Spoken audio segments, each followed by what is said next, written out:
बहुत ही परिचित चेहरा है। आ रहे हैं पहली रेड, राइट से उन्होंने रेड शुरू की है और सामने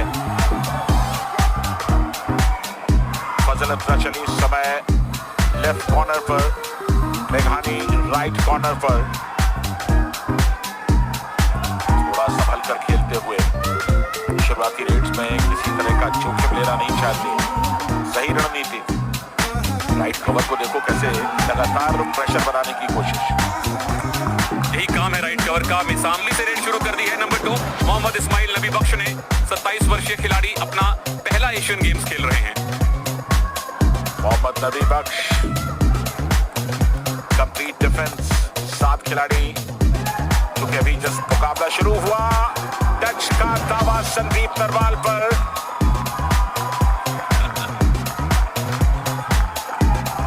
तो अपने रेडर्स को रोटेट कर रहे हैं अजय ठाकुर। ऋषंक देवाडिगा अपनी लीग टीम के लिए भी हमेशा डुओ डाई रेडर होते हैं। ये क्या पॉइंट कर दिया मोहम्मद इस्माइल नबी बख्श, कोई रिस्क लेने की जरूरत नहीं थी उनको। अपने आप को रोकना चाहा लेकिन तब तक देर हो चुकी थी। भारत का पहला पॉइंट, सेमीफाइनल का पहला पॉइंट ऋषंक देवाडिगा ने देवाडिगा ने, और पेस देखिए मोहसिन का पेस, डिफेंस को अनसेटल करने की कोशिश, लेकिन डिफेंस ने शानदार काम किया। के परिवर्तन करते हैं एक साथ बड़ा, और ये देखिए एक बार फिर डिफेंस ने काम किया। गिरीश एर्नाक लगातार दूसरा। चौधरी बाहर से ही खुशी मना रहे हैं। ये पीठ दिखा दी थी रेडर ने थोड़ा सा। ये इस बार भी ऋषंक आए हैं, लेकिन इस बार डिफेंडर सामने कम है तो ज्यादा मेहनत करनी पड़ेगी। बिल्कुल 4 के डिफेंस में आसान नहीं, और ये देखिए टैकल अब्बास। ऐसा अक्सर होता नहीं है कि टैकल में पॉइंट ज्यादा हो। 1 ईच कि 1 ईच पॉइंट हुआ। क्या कोई खिलाड़ी भी है? अबोजार में गानी शायद लॉबी में गए हैं, या फिर फजल अत्रा चली जो लॉबी में गए हैं।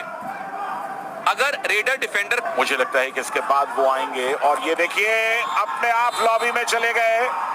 किसी भी तरह का कांटेक्ट नहीं हुआ उनका, किसी भी लॉबी की इजाजत आपको तब मिलेगी जब आप किसी को टच करें। ये रनिंग किक लगाना चाहते थे मोहित छिल्लर पर, ना किक लगी ना अपना बैलेंस बरकरार। ये जाने की जरूरत नहीं है।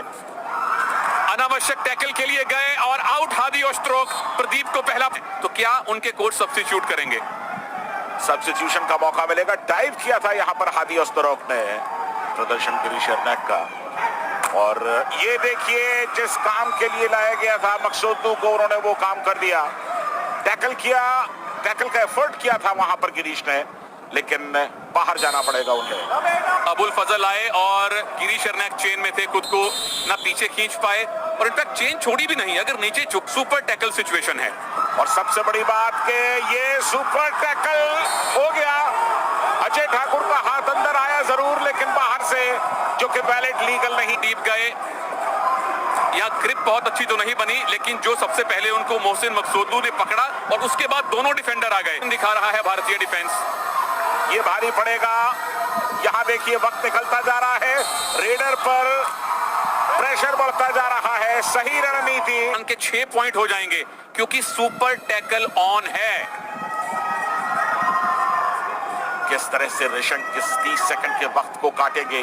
राइट कॉर्नर को टच करके निकलना चाहते थे, लेकिन सुपर टैकल, यानी कि ई है उसका डिफेंस। और ये जो ईरान के 6 पॉइंट हुए हैं, उसमें से 5 पॉइंट उनके डिफेंस ने दिलवाए हैं, और 5 में से 4 मकसूदुल इस समय रेड पर। 5 का डिफेंस अंदर गए थे, मकसूदुल डैश कर दिए गए। बेहतर भी आता है। लेफ्ट कॉर्नर में बहुत ज्यादा अंदर गए। मोहित छिल्लर का पहला पॉइंट है। मौका पर टैकल हो गया तो मुकाबला बराबरी पर आ जाएगा। मोनू गोयल के लिए पहली रेड, और ये सुपर टैकल। और ईरान के डिफेंस ने ये दबाव तब बनाया है जब लेफ्ट कॉर्नर फजल अत्रा चली, लंबे समय तक बाहर बैठे, बहुत लंबे समय से कोर्ट पर नहीं थे। ये देखिए प्रेशर। ईरान पहली बार लीड में राइट इन को हैंड टच करना चाहते थे, हैंड टच हुआ नहीं, उल्टा लॉबी में पैर चला गया। मोहम्मद इस्माइल नबी बख्श, और इस बार टैकल इंडिया का अच्छा टैकल।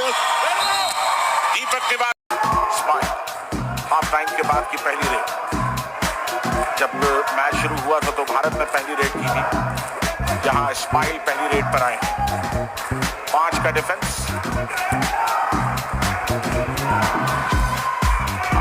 कोर्ट में इस समय मुख्य रेडर सिर्फ एक ऋषंक देवाडिगा हैं। दीपक हुड्डा और संदीप पॉइंट ले आते तो भारत की डुओ डाई रेड ना आती।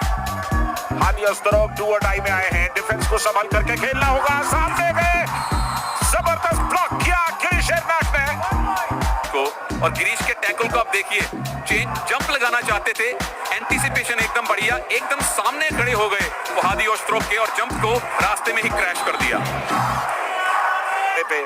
मोनू गोयत अब रेड पर गए हैं। यहाँ 3 का डिफेंस है। मोनू गोयत लॉबी में आए, इसका मतलब उन्होंने अबोजार को टच किया है जो कि राइट कॉर्नर में खड़े थे। एक और पॉइंट भारत के लिए। अबोजार पहली बार आउट हुए हैं, गए थे, इस बार रनिंग हैंड टच। अबोजार खुद को थोड़ा हल्का स्लिप हुए। चेन, जब आप चेन में रहते हैं उसका अब एडवांटेज भारत के पास। 2 खिलाड़ी बचे हैं ईरान के। अब अगर ऑल आउट नहीं दिया तो ये बेहतरीन मौका। एक ऑल आउट आपको 2 पॉइंट्स अलग से देता है। यहाँ पर देखिए बोनस लेकर के गए। एक पैर रेड लाइन के पीछे, दूसरा पैर उस समय हवा में, और ये ऑल आउट तो नहीं हुआ। एक और सुपर टैकल हो गया। चौथा सुपर टैकल। अजय ठाकुर 3 जबरदस्त टैकल कर चुके हैं। एक और एफर्ट बोनस का।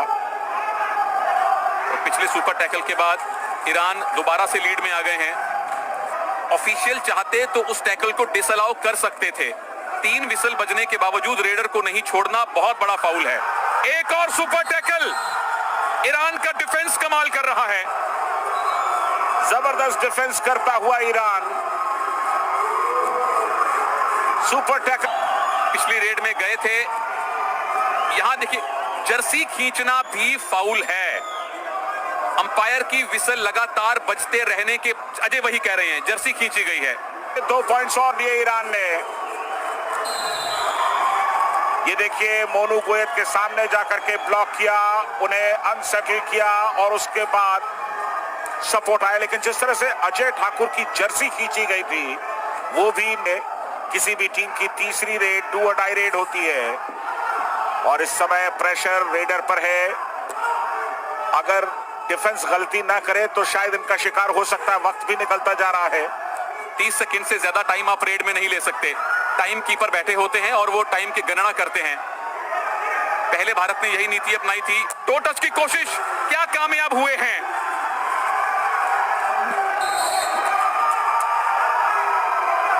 शूट हो रहा है और टो टच बिल्कुल नहीं हुआ है, बिल्कुल भी नहीं हुआ है। उल्टा मुझे लग रहा है कि मोहसिन का पैर लॉबी में गया है। वो नहीं भी गया तो भी वो आउट है, क्योंकि डुओ डाई रेड थी, और उसका परिणाम ईरान 2 पॉइंट से आगे है। ये देखिए, यहां पर टो टच का एफर्ट, फिर कस्में, पता नहीं वो झुकते हैं और उसके बाद कस्में खाना शुरू कर देते हैं। स्पीड 3 पॉइंट की। इस बार टो टच हुआ है, कोई शक नहीं। ऐसे टो टच पर तो डिफेंड, जिस तरह की टेंस्ड मोमेंट्स हैं, तनाव के क्षण हैं। ये देखिए, प्रदीप नरवाल का भी टैकल हो गया। में है 12 में से 10 पॉइंट सुपर टैकल से हैं।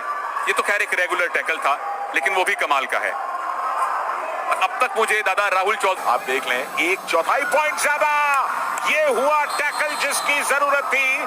डू और डाई रेडर हो, लेकिन अपने करियर की शुरुआत उन्होंने राइट कॉर्नर से की थी। कॉर्नर वाला काम किया, चेन छोड़ी, नीचे झुके, एंकल होल्ड। जुर्बा क्या होता है, इनको पहले भेजना चाहिए था कोर्ट में।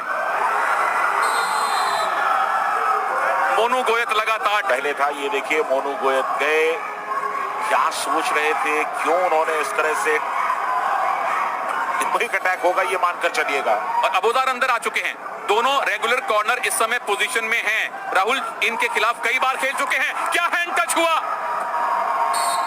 बिल्कुल हुआ। अबोजार को बाहर जाना पड़ेगा। अबोजार दूसरी बार पर भी बनता हुआ। इस्माइल नबी बख्श इस टीम के उन 6 खिलाड़ियों में से एक हैं। क्या टच किया गया है? बहुत कॉन्फिडेंट है इस्माइल। दीपक कह रहे हैं अगर टच किया है तो लॉबी में जाइए, और उनका दावा पे सुनील, मुझे लगता है कि यहां से आना चाहिए था लेफ्ट कॉर्नर को। यहां पर थोड़ी सी झुटलाया जा ही नहीं सकता।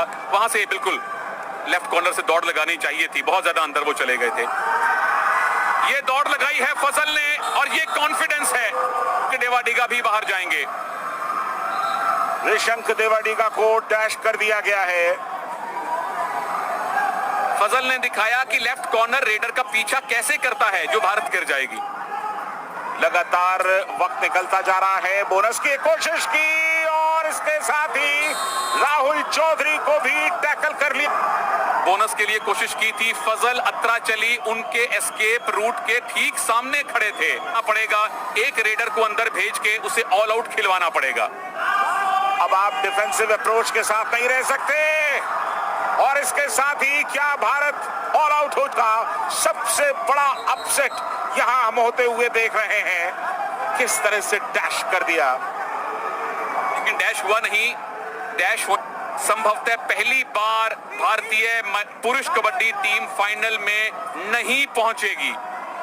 3 मिनट में 12 पॉइंट हासिल करने हैं तो हर एक रेड में आप ऋषंक देवाडिगा और राजूलाल चौधरी भी रेडर ही गए हैं, जिसमें से रोहित कुमार के दर्शन नहीं हुए। प्रदीप जब रेड करने आते हैं इस तरह से शिकार होकर जाते हैं। प्रदीप नरवाल के कदम नहीं चल रहे। अबोजार मेघानी उनको बॉक लाइन के आगे आके टैकल कर रहे हैं। तो याद होगा प्रदीप नरवाल ने एक मैच में एक रेड में 9 पॉइंट लिए थे, वो यहां होने नहीं वाला है। 2 पॉइंट मिल गए हैं ऋषंक देवाडिगा। सुपर रेड होनी चाहिए, उसके आसार है नहीं। भारत बिल्कुल कबड्डी के इवेंट से बाहर निकलने के नजदीक। ऋषंक देवाडिगा सब कुछ झोंकना चाह रहे थे लेकिन खारिज किया। ईरान की महिला टीम कबड्डी के फाइनल में है। ईरान की पुरुष टीम कबड्डी के फाइनल में जाने से 1 मिनट दूर है और ऐसा पहली बार होगा। मैच का इंतजार कर रहे थे जब उनको अपनी पूरी ताकत लगानी थी और उनके उस जज्बे को, उनके उस कमाल के डिफेंस को सलाम है।